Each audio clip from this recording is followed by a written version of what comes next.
I love action. It's my favorite genre of film. I love it when it's done well, and I loathe it when it isn't. Many of my favorite action films came out in the 80s. 1987 was a huge year for action films. There was Predator, Robocop, Lethal Weapon, Beverly Hills Cop 2, Raising Arizona, Over the Top, and the debut of a new Bond in The Living Daylights. The first thing that comes to mind when I think of The Living Daylights, unfortunately, is the bad reception Timothy Dalton received during his two-movie run as James Bond. But the second thing I think of is the gritty realism of his Bond. He was really the first actor to truly embody the dark James Bond character that was written by Ian Fleming in his novels. The Living Daylights as a story is like a series of Russian dolls. We're shown one story, and as that story begins, we realize something different has begun. And then as that something begins, we realize something has changed again.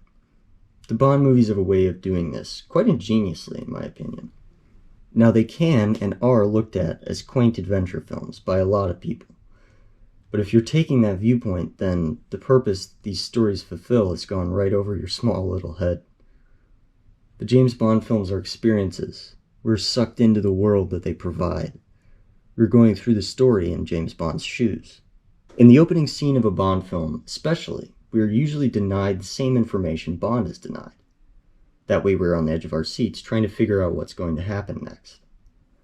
A few of the Bond films lose sight of this principle completely, and because of that, the value of the experience watching those films is diminished.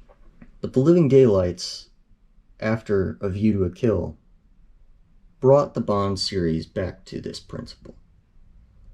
The opening scene of The Living Daylights is pitch perfect. We are shown something ordinary. The 00 section is participating in a field test.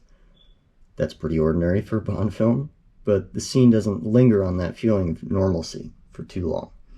It gives the audience just enough time to start guessing at what the danger could be here before actually showing them what the danger is.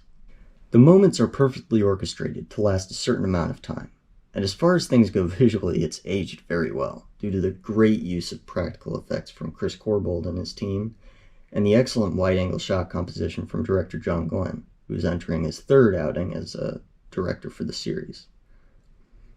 I could talk about the awesome downhill Jeep set piece that culminates with Bond parachuting out of the Jeep before it hits the water and explodes, or the perfect delivery of those immortal lines.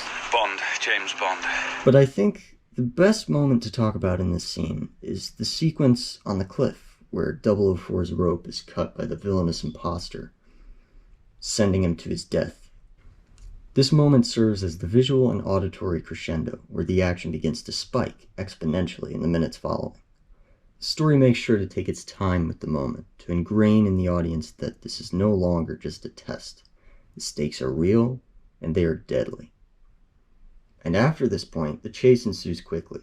The imposter gets in a jeep and tries to escape, but Bond catches up to him. The action builds and builds and builds all the way to the resolution, which comes in the form of a light comedic exchange. I'll report in an hour. Won't you join me? Better make that 2. I love this opening scene very much, and I think that Timothy Dalton deserves more praise for his portrayal of the character, because without him, we might have never had this. Yes. Considerably.